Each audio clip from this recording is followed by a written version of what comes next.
بالعموم لوگوں کی گفتگو میں وہی ہوتا ہے کہ آپ تنقید کرنے بیٹھے ہیں، مخاطب کے بنا استدلال کا تجزیہ بھی کر رہے ہیں، لیکن جب آپ اس کی بات نقل کرتے ہیں تو ادھوری بات نقل کرتے ہیں، اور یہ معاملہ ہم نے بے تحاشا جگہوں پہ دیکھا، خود آپ کے ساتھ بھی جب بالعموم لوگ تنقید کرتے ہیں، کتاب بھی زیر بحث آ رہی ہے، نام بھی زیر بحث آ رہا ہے، ابھی غامدی صاحب کی کتاب ہے میزان، اس میں فلاں صفحہ ہے، فلاں پیراگراف ہے، اور وہاں انہوں نے یہ عبارت لکھی ہے، لیکن وہ عبارت یا تو شروع سے کاٹ دی جاتی ہے یا آخر سے کاٹ دی جاتی ہے، اور گفتگو میں بھی یہی ہوتا ہے بالعموم آگے پیچھے سے بات کاٹ کے، آج کل بہت زیادہ لوگ ویڈیوز کو کراپ کر کے ڈال دیتے ہیں۔ تو مناظرانہ ذہنیت کی اس پہلو کو آپ کیسے دیکھتے ہیں کہ بات مکمل نقل نہیں کی جا رہی ہوتی؟ اس کے پیچھے بھی وہی ذہن ہے، ہم حق پر ہیں، ہمیں دوسرے آدمی کو ہر حال میں شکست دینی ہے، شکست دینی ہے تو پھر جو اینٹ ٹوڑا ہمارے پاس ہے ہم مار دیں گے۔ اس میں اگر کسی چیز میں تحریف کرنی پڑ گئی، بات کو بگاڑنا پڑ گیا، آدھی بات لے کے کوئی بات کہنی پڑ گئی، کیونکہ پیچھے جو ذہنیت ہے وہ طالب علمانہ ذہنیت نہیں ہے، اس میں بات یہاں سے شروع ہی نہیں ہوئی کہ اگر کسی شخص نے ہم سے مختلف کوئی بات کہہ دی ہے تو آئیے ہمدردی کے ساتھ اس کی بات سنتے ہیں اور اچھے ذوق کے ساتھ اس کی بات کو سمجھنے کی کوشش کرتے ہیں۔ جیسے یہ چیز پیدا ہوگی دیکھیے کیا چیز ہوگی، یعنی آپ سب سے پہلے تو جس ذریعے سے بات آپ تک پہنچی ہے آپ تحقیق کریں گے کہ یہ واقعتاً کوئی ٹھیک ذریعہ ہے، یعنی میں نے ایک بات آپ کی نسبت سے بیان کر دی، پتہ نہیں میری سمجھ میں بھی آئی ہے یا نہیں آئی، تو کوشش کی جائے گی کہ جہاں وہ بات کہی گئی ہے، اور آج کل کے زمانے میں تو اگر وہ لکھ کر کہی گئی ہے اس کو بھی حاصل کرنا کوئی مشکل کام نہیں ہوتا، اور اگر وہ بول کر کہی گئی ہے تو اس کو بھی سننا کوئی مشکل کام نہیں ہوتا۔ جس وقت وہ بات آپ تک پہنچ گئی تو اب آپ یہ جاننے کی کوشش کرتے ہیں کہ یہ جو مجھے بات بتائی جا رہی ہے یہ کچھ دوسری جگہوں پر بھی مصنف نے یا متکلم نے بیان کی ہے، تو آپ اس کی پوری بات کو سمجھنے کی کوشش کرتے ہیں۔ یہاں ہو سکتا ہے اجمال ہو، یہاں ممکن ہے سرسری سا کوئی جواب دے دیا ہو، یہ ممکن ہے کہ یہاں ایک بات کسی کو سمجھانے کے لیے کہی گئی ہو اور پورا استدلال بیان نہ کیا گیا ہو۔ ان تمام چیزوں کا لحاظ کر کے آپ اس پوری بات کو سمجھنے جاننے کی کوشش کرتے ہیں۔ پھر آپ کے ذہن میں اگر کوئی سوالات باقی رہ جاتے ہیں تو آپ دیکھتے ہیں کہ کیا یہ شخص زندہ ہے، ہم اس سے رابطہ کیوں نہ کریں، ہم خود اس کے ساتھ ایک شائستہ مکالمہ کر کے اپنے سوالات سامنے رکھیں اور بات کو سمجھنے کی کوشش کیوں نہ کریں۔ یہ سب کچھ اس وقت ہوتا ہے جب آپ طالب علمانہ ذہن کے ساتھ داخل ہوتے ہیں، جب آپ تردید کے ذہن کے ساتھ داخل ہوتے ہیں، جب آپ یہ طے کر کے داخل ہوتے ہیں کہ ہر حال میں اس کی نفی کرنی ہے،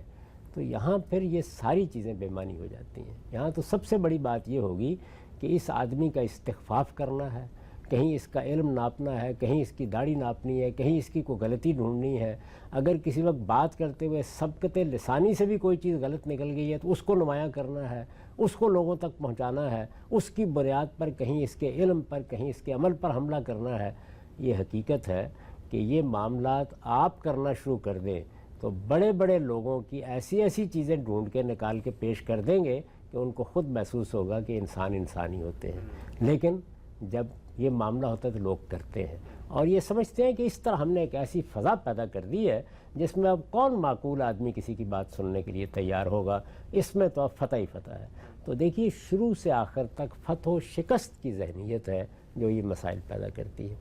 طالب علمانہ ذہن اس سے بالکل مختلف طریقے پر کام کرے گا۔ فرض کر لیجئے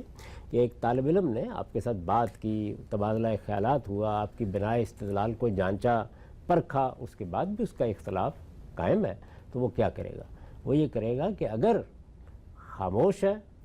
تو بس ٹھیک ہے، اس نے اپنا فرض ادا کر دیا، اسے نہیں اطمینان ہوا۔ اگر وہ زبان کھولے گا یا قلم اٹھائے گا تو سب سے پہلے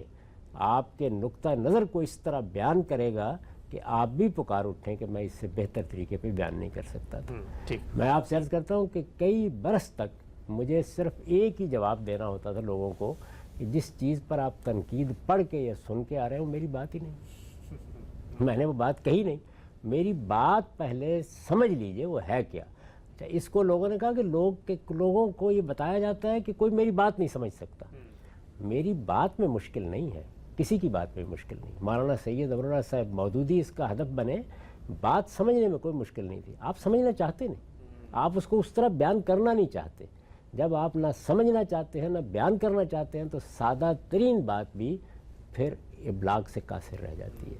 اس لیے بڑی بنیادی حقیقت یہ ہے کہ ہم اپنے اندر طالب علمانہ ذہن پیدا کریں۔ طالب علمانہ ذہن دور حاضر کی ضرورت بن گئی۔ اگر یہ دور حاضر میں مذہبی لوگوں نے اپنے اندر پیدا نہیں کیا تو وہ خیال کر رہے ہیں کہ وہ پروپیگنڈے کی قوت سے اور اپنی عصبیت کے زور پر یہ بازی جیت لیں گے۔ میں آپ سے سچ عرض کرتا ہوں کہ ان کی شکست میری شکست ہے، ان کا پیچھے ہٹنا میرا پیچھے ہٹنا، اس لیے کہ وہ اس دین کے ماننے والے ہیں جس کو میں اور آپ مانتے ہیں۔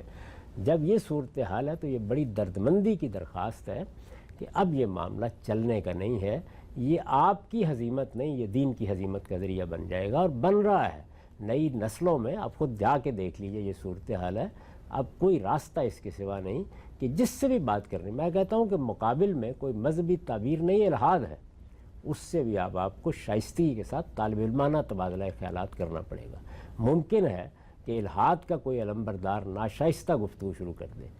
اس کی ناشائستگی کے باوجود آپ کو شائستہ رہنا ہے، اس کی بنا استدلال کو سمجھ کر اس پہ بات کرنی ہے اور اپنا موقف مثبت استدلال کے ساتھ بیان کرنا ہے، اس کے سوا اب کوئی راستہ باقی نہیں۔ اچھا، بڑا ہی اہم نقطہ ہے، آگے بڑھاتے ہیں سلسلہ گفتگو کو، 5-7 منٹ باقی ہیں، چند اور نکات آپ کی خدمت میں پیش کرتا ہوں۔ اچھا، ہمارے عام طور پہ یہ بھی دیکھا گیا ہے کہ جب یہ مناظرہ ہوتا ہے اس میں فریق کوئی بھی جیتے، شکست ہمیشہ سچائی کی ہوتی ہے۔ اس میں ایک چیز یہ ہوتی ہے کہ ایک جو آپ کا مخاطب ہے اس کو ڈسکریڈٹ کرنے کے لیے اس کی جو الفاظ ہیں ان میں کوئی ایسی بات ڈال دی جائے یا اس کو اس تعبیر میں بیان کیا جائے کہ لوگ اس کی اس بات پر گرفت کریں، کہیں کہ بھئی اس نے تو خلاف اخلاق بات کر دی ہے یا خلاف دین بات کر دی ہے، یہ تو فلاں کی حیثیت کو نہیں مانتا۔ ہم نے یہ بھی دیکھا ہمارے جب گفتگویں ہوتی ہیں تو علمی تنقید میں ایک طرح کا یہ پروپیگنڈا بھی شامل ہو جاتا ہے کہ انہوں نے تو کوئی ایسا کلمہ اپنی زبان سے نکال دیا ہے، پھر ہم نے دیکھا جی کہ ہم سے بڑے بڑے لوگ، بڑے بڑے معتبر علماء وہ بھی معافی مانگنے پہ مجبور ہو جاتے ہیں، اگرچہ ان کی کہنے کی مراد یہ نہیں ہوتی۔ اس میں بھی یہی ذہنیت ہوتی ہے کہ یہ کسی طریقے سے اس آدمی کو پبلک میں ڈسکریڈٹ کیا جائے، اس کو ایک خوف کی فضا اس کے لیے پیدا کی جائے کہ اب وہ بات کرتے ہوئے ڈرے کہ پتہ نہیں میری بات کا کیا مطلب نکال کے کیا بنا دیں گے۔ آپ کا مقدمہ جب یہ ہے کہ ہم دین کے محافظ ہیں اور دین کے محافظوں کا کام یہ ہے کہ جہاں کہیں دین پر کوئی حملہ ہو تو اس کو پسپا کیا جائے۔ اب دین کیا چیز بن گئی؟ دین قرآن اور سنت نہیں رہے محض، اس سے آگے بڑھ کر یہ مقدمہ بھی قائم ہو گیا کہ ایک خاص دور تک کے اہل علم کا اتفاق بھی دین ہے۔ تو جب آپ اتفاق کو بھی دین قرار دیں گے، جسے اجماع کہا جاتا ہے، اور اصل اسی کو مان لیا جاتا ہے، تو پھر اس کے خلاف اٹھنے والی ہر آواز کو خاموش کر دینا یہ آپ کا دینی مقصد بن جاتا ہے۔ خاموش کرنے کے لیے پہلا مرحلہ یہی ہوگا کہ آپ یہ چاہیں گے کہ اس کی عزت پر حملہ آور ہوں، اس کے مال پر حملہ آور ہوں، اور آخر میں آپ جانتے ہیں کہ پھر اس کی جان پر حملہ آور ہوں۔ اس میں پھر ایک شریف النفس آدمی کیا کرے؟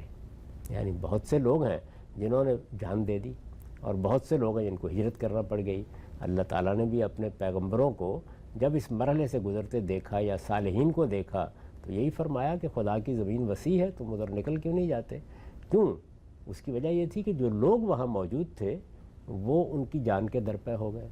آخر مجھے بتائیے کہ صحابہ کرام کی جو جماعت تھی یا رسالت مآب صلی اللہ علیہ وسلم کی ذات والا صفات، مکے میں انہوں نے کوئی تقریب کی تھی؟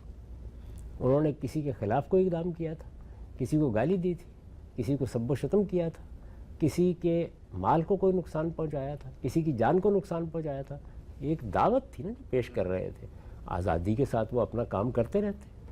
یعنی 10 سال کرتے رہتے، 20 سال کرتے رہتے۔ اگر بات آپ نہیں سننا چاہتے تو زبردستی تو کوئی نہیں سنائے گا آپ کو، لیکن جو سننا چاہتے ہیں اور جو سننے کے بعد قبول کرنا چاہتے ہیں، اگر ان کے لیے راستہ کھلا ہوتا تو کوئی کشمکش برپا نہ ہوتی، کوئی بدر نہ ہوتی، کوئی احد نہ ہوتی، کچھ بھی نہ ہوتا۔ یعنی دعوت تھی کہ نتیجے میں جو کچھ تبدیلی آنی تھی آ جاتی، یا اللہ نے جو فیصلہ کرنا تھا وہ کر دیا جاتا۔ ایسا نہیں ہوا۔ کیوں نہیں ہوا؟ یعنی یہ خیال کر لیا گیا کہ یہ جو نقطہ نظر ہے یہ اگر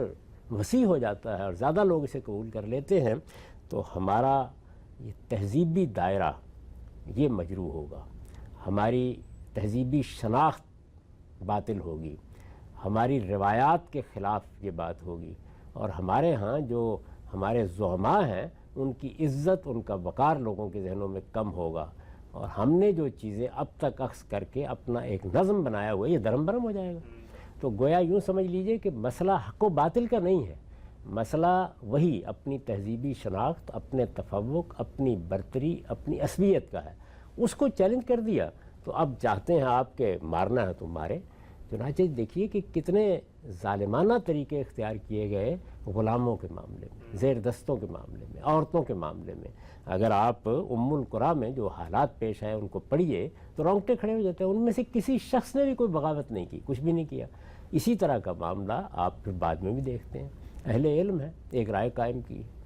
بڑی غلط رائے ہے، میرے نزدیک بھی آپ کے نزدیک بھی غلط رائے ہے، وہ اپنی بات استدلال سے کہہ رہے ہیں، استدلال سے نفی کر دیں گے اگر ضرورت محسوس ہوتی ہے۔ جب انہوں نے کوئی اقدام جارحانہ اقدام نہیں کیا، ہم کیوں کر رہے ہیں؟ کیا وجہ ہے؟ تو اللہ تعالیٰ نے بھی یہی بات بتائی کہ اگر کسی چیز کے خلاف کوئی اقدام کرنا ہے تو یہ مقابلے میں ہونا چاہیے۔ کسی نے اینٹ ماری ہے تو پھر تو ٹھیک ہے کہ آپ پتھر ہاتھ میں اٹھائیے، لیکن ادھر سے تو ہوا ہی کچھ نہیں ہے، استدلال ہو رہا ہے۔ تو استدلال کو استدلال کے طریقے پر اگر واضح کرنا ہے تو اس میں لازماً شائستگی ہوگی، تہذیب ہوگی، دوسرے کی بات کو بگاڑا نہیں جائے گا، دائیں بائیں سے اس کی بات کو اپنا رنگ نہیں دیا جائے گا، پروپیگنڈا نہیں ہوگا، استخفاف نہیں ہوگا، پھر تو بات ہوگی۔ اور بات شائستگی سے جب ہوتی ہے تو باہمی احترام پیدا کرتی ہے، اور جب وہ اس ذہنیت میں بدل جاتی ہے تو وہی کچھ سامنے آتا ہے جو اس وقت ہم سیاست میں دیکھ رہے ہیں، مذہب میں دیکھ رہے ہیں، بلکہ سماجیات تک میں کوئی گفتگو شائستگی سے کرنی مشکل ہو گئی۔